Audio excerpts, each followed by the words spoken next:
ahead, Coach. Just another positive night for us. The two guys that are with me here played amazing. A great pitch performance by Joseph, and I think Brody reached base 7 times tonight. But I think both of these guys would say this has just been there's so many guys contributing in so many ways that this just played amazing team offense and just played together for these 2 nights. So we at least give ourselves an opportunity to play for a regional championship. Atmosphere was amazing again tonight, a carbon copy, and hopefully it'll be that same way tomorrow. I just think it's getting back to kind of a carbon copy and staying in our process, and then we won't know probably until we are really starting our pregame who we're going to compete against. So that's going to be a new challenge for us tomorrow, whether it's UCLA or Florida State. We'll have to wait a while to figure that out, but thankful from the standpoint of the significance, and absolutely Florida State or UCLA is equipped and able to get back through this thing and win this regional. But significance of the game we just played is you get a chance to play for it, and one of those 2 guys are at least going to have to play 2 elimination games before they get that opportunity. So you guys won a significant game tonight to at least put them in position to compete for a championship. All right, we have questions for the athletes. We'll start with Adam. Brody, go ahead. Coach Thompson's record in regionals is kind of amazing. I mean, I guess this is 8 straight wins. Do you see a change in him when it's regional time? Not at all. I think he's the coach we all want to play for, and he does the same thing day in, day out, and he loves us and treats us as men, and helps us become men when you come here and when you leave. And he's the same coach no matter what day it is. All right, go ahead, Adam. Brody, I know kind of the talk after SEC tournament going into the regional was you guys kind of focusing on your at-bats and kind of overcoming the late slump, so to speak. But just what's been the difference for you guys at the plate? Was it anything you worked on in between time? Was it the rest? Was it a blend? I think it was just sticking to our approaches. I think the last couple games before the regional, I think we were a little long. I think we were just trying to do too much at the plate, and that's pretty much 1 through 9. And so we just shortened up and went to work this past week preparing for the regional, and looks like it's paying off a little bit. All right, we'll go to Jeff. Brody, it's usually your job to give out those hats, but for you to get one tonight, what was that like, and what was that what was that process like, the Top Gun hat? Oh, it was fun. We all get in the dugout after the game, and I usually give them out, but I think Sonny gave me it tonight, and of course Joseph got the other one. This guy's really fun to play behind. All right, Tobias. Joseph, in that 3rd inning, what did that mean you to get that double play there on that line drive, and how that kind of settled you going through? That was a huge out. I trust my defense a lot, and I think that's the reason why I can throw many strikes and I feel comfortable on the mound. So I just make sure I try to get ground balls, and they will make the play. All right, Jason. For both you guys, you mentioned defense.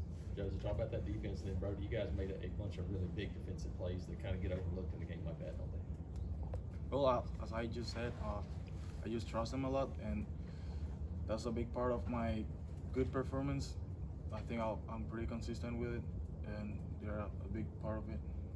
Yeah, I think we really enjoy playing behind Joseph. He's really fast tempo, and we know he's going to get ground balls and pop-ups, and we got to be on our toes. And that's who you want to play behind as a defender, as an infielder, as an outfielder. And we just really like when he's on the mound. He's going to go out there and compete for us, and he's going to give us a chance to win.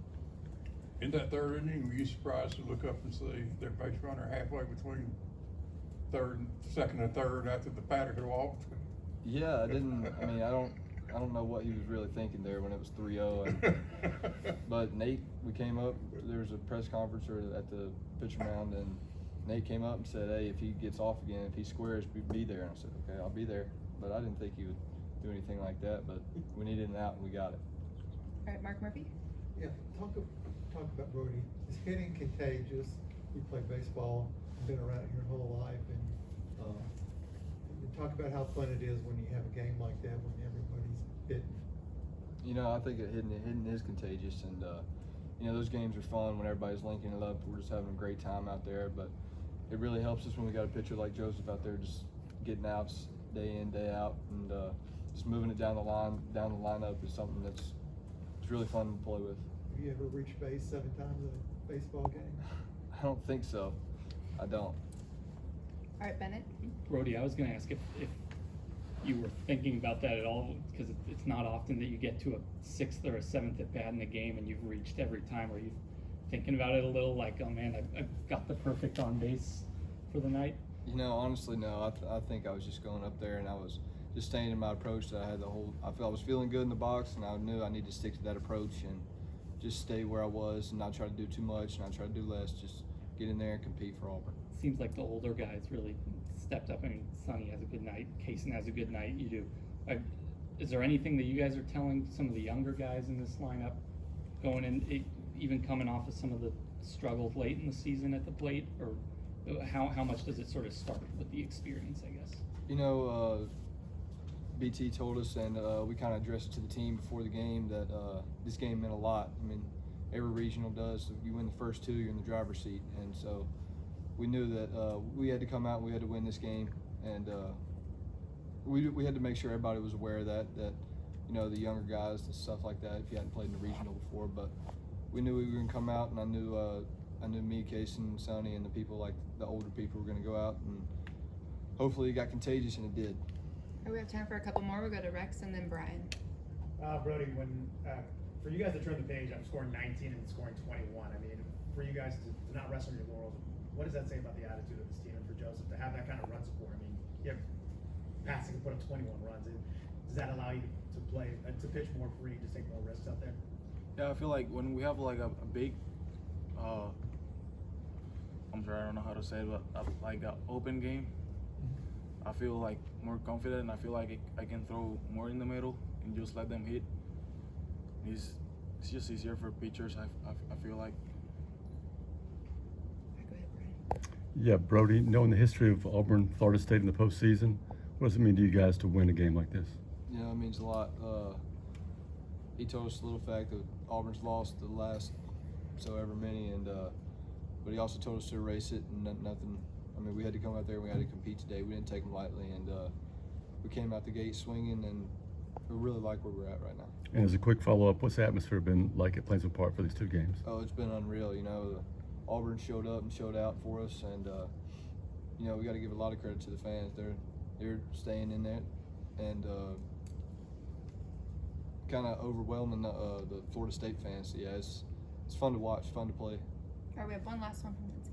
Yeah. So playing a team that's struggling defensively as far as errors and fielding, and then struggling on the mound as far as throwing a lot of walks and things like that, how tough is it to be patient and take what they give you and wait for a good pitch versus going up there swinging for the fences, knowing that you may not get more than 1 or 2 pitches at bat to actually attack? You know, I don't think it's that hard because we go up there with the same approach every time, and Gabe's kind of screwed our own approach, our different approaches screwed them into our heads enough that we know what we're doing when we go in the box. So we're going to take what they give us, and if they don't give us anything, we're going to make something out of it. All right, that'll do it for our student athletes. You guys are. Thanks, guys. Sure. Thank you.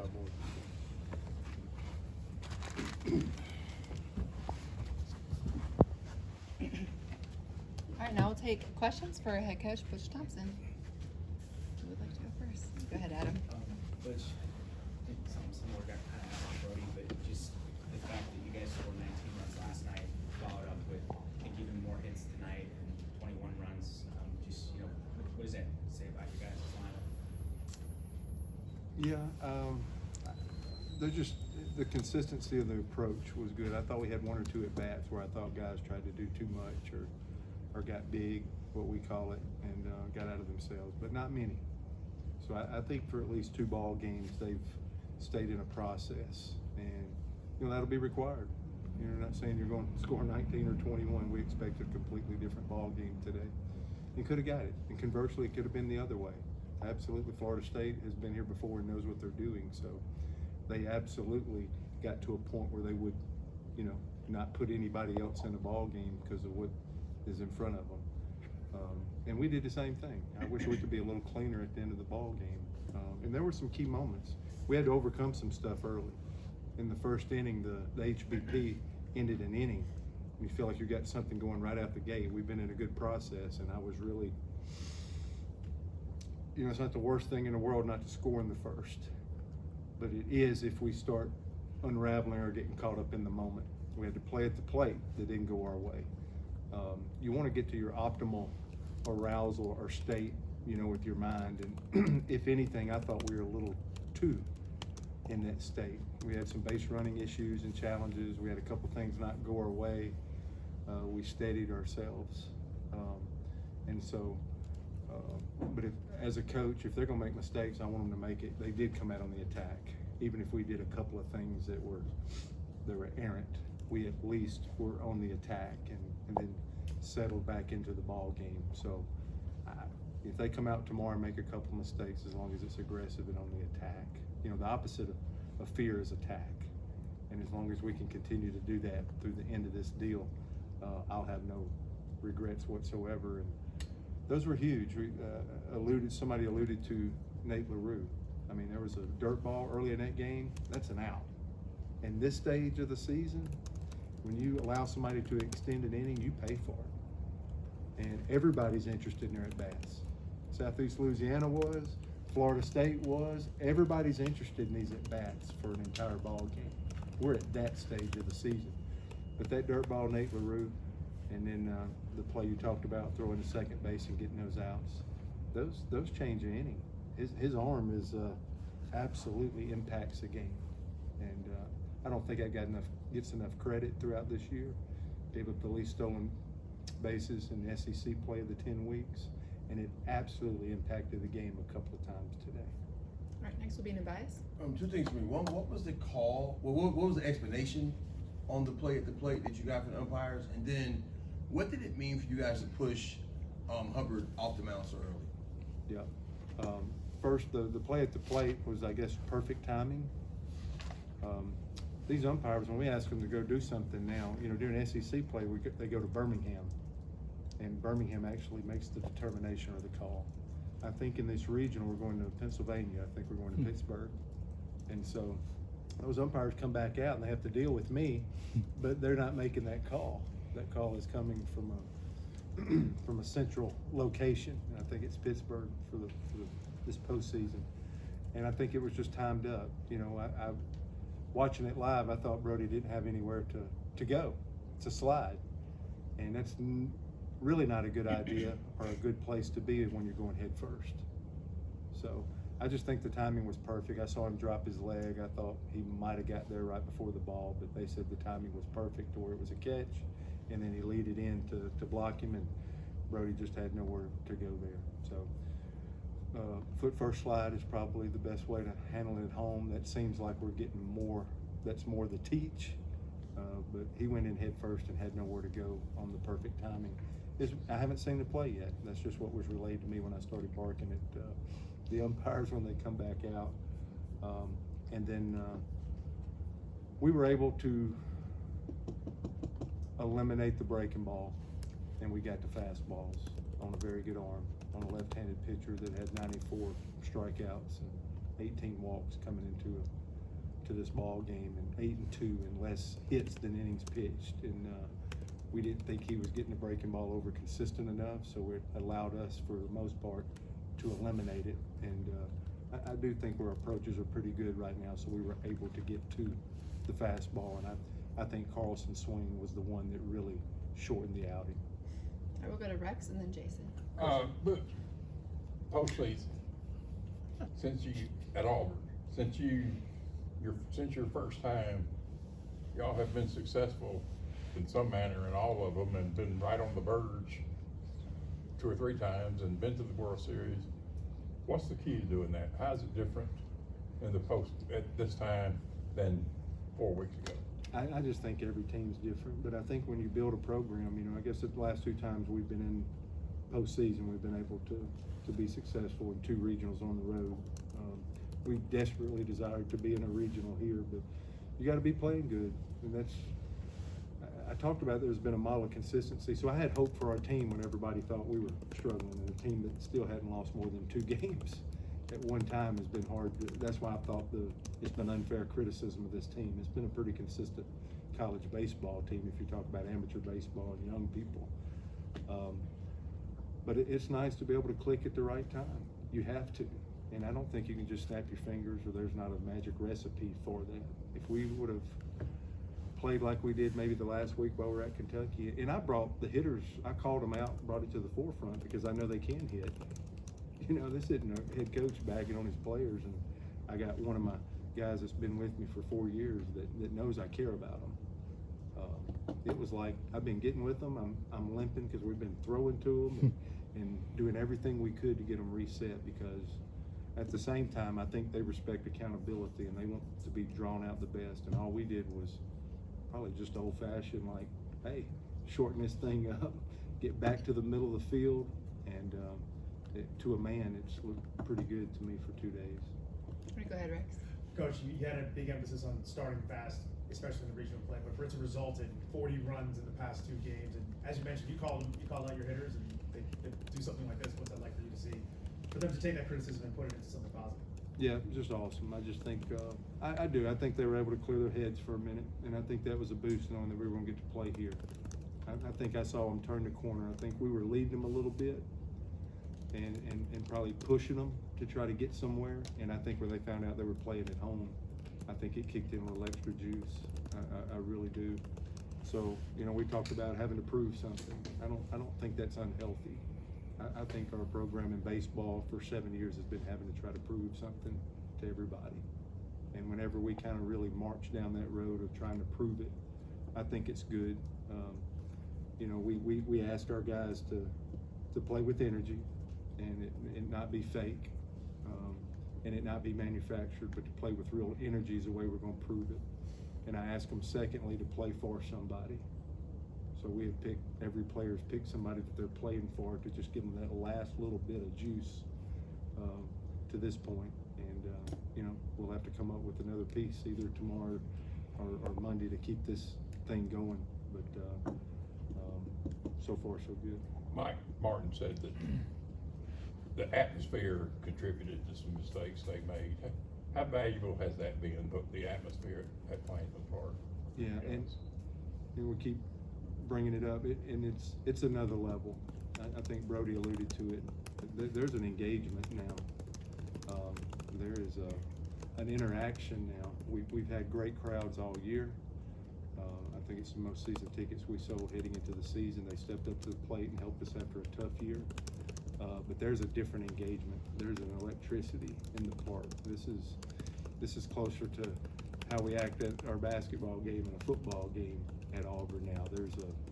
There's an interaction and the fans are part of this now. And it's awesome. It's awesome. All right, we have time for just a couple more. We'll go Jason, Brian, and then Lindsay. Butch, Brody and Kaysen have been such defensive stalwarts for so long. To see them come up with that kind of game offensively, what does that mean for this team? Because those guys see it every day. They know how important they are defensively. To see them sort of bat like that. Yeah, the defensive specialist. I think Brody made his 4th error of the year last night, maybe. Kaysen Howell runs down balls when you don't think he's going to. He gets such great jumps. I think they reached base 13 times combined tonight between those two, and those are defensive specialists. Nate LaRue hit 2 home runs last night. I've already talked about how his arm impacts the game. 2 home runs out of the catchers, another defensive specialist. That'll make us pretty good. You know, I just, you know, there's different tenors and different rhythms of games, and I just hope we can win more of the different types of games that's going to come up.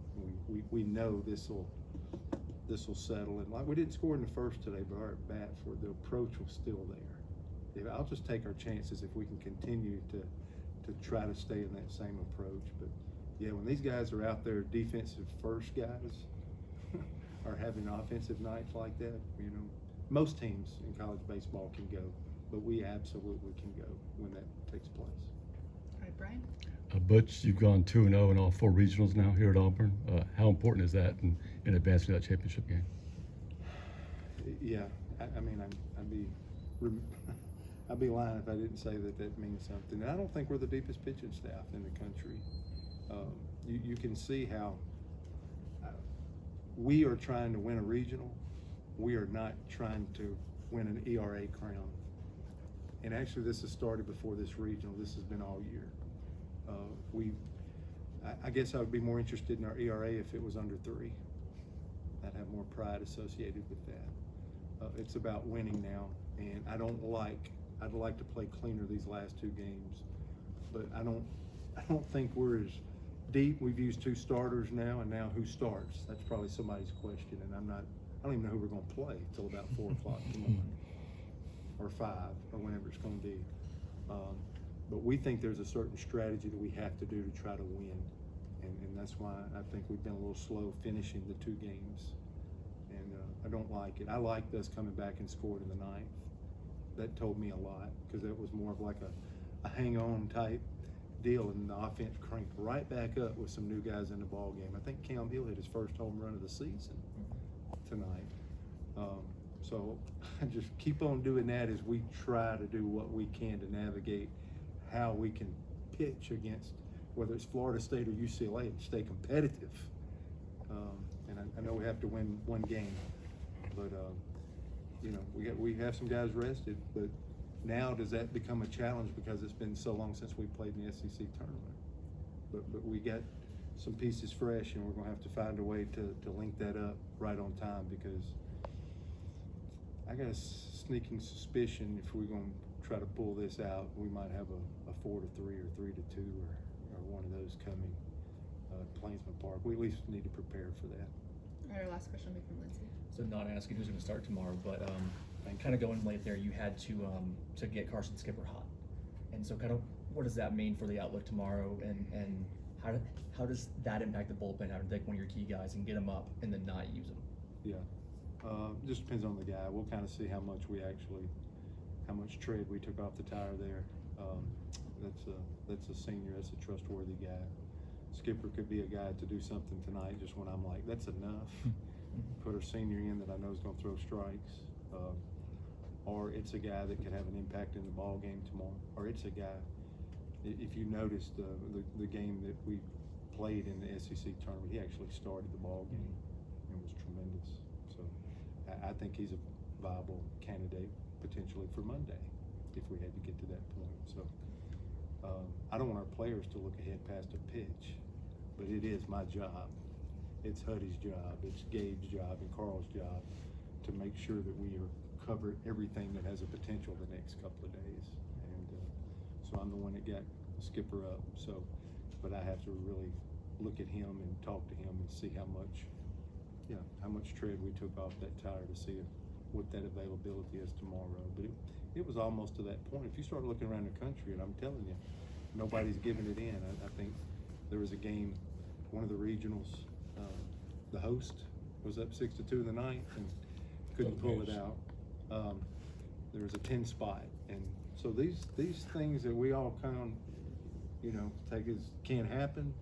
Well, y'all can do that. I can't in that dugout. We have to account for everything that you're trying to put your team in the best position you possibly can. So, but I think that's the only guy we kind of rubbed up without you guys seeing him in the ball game tonight was Skipper. How much fun is it at this time of year? Just being in this, not necessarily winning, losing, or whatever, just the whole regional thing. How much fun is that? Yeah, this is a blast. This is what you play for. Absolutely, I want to figure out a way for us to be the last man standing. But I was talking to John Savage, and man, to get a chance to compete against those guys, man, I welcome it. To get a chance to play Florida State again, I'm still at a stage in my career where I absolutely think this is the best thing in the world. This is, I got here at 7 o'clock in the morning, and I love being here all day. I love walking out and seeing all the people in this park and that street shut down. I absolutely live for this. I can't wait to get out there and compete with whoever it is tomorrow. I want our coaches to feel that way, our players to feel that way, and I want them, like our narrative the whole year is the score takes care of itself, which is a very weird way to look at things sometimes, as competitive as we all are. But absolutely, if you invest properly and get in your process correctly, if you give me great effort and you give me a consistent process and I know what I'm going to get every day from you, the results will take care of itself. And I think we got a team that is understanding that with the model of consistency that they laid down so far this season. one more little thing. Do you think the excitement you feel rubs off on your players? Yeah, I do. And is that part of what, Positive and negative. I but think. is that part of what helps make you as successful as you've been in regional, do you think? I don't know, every team's different, and really, we don't have the clubhouse. I think most coaches, the clubhouse is the players, you Yeah. know? So, some years I feel like we got a better impact than others, even though you're trying to be consistent, so. But I'm human too, I got some bad days, but I think the clubhouse, I think we got great guys running our clubhouse. I think of Brody Moore and Case and Howell. I think they did an amazing job. You do know half these players are new, half of them are returning.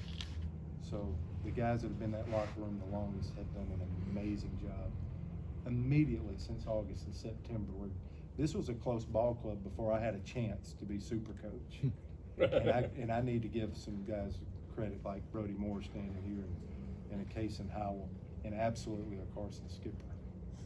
That's why he was about to come in that ball game, because that's the guy. And they probably get the lion's share. I think we try to put good narratives in front of them and good goals in front of them and keep them moving. But they built this locker room, and every one of those guys went through last year. They've been to Omaha, and they know how a locker room is supposed to function to put yourself in a position like this. So I absolutely give my credit to those guys. All right, that'll do it. Thank Appreciate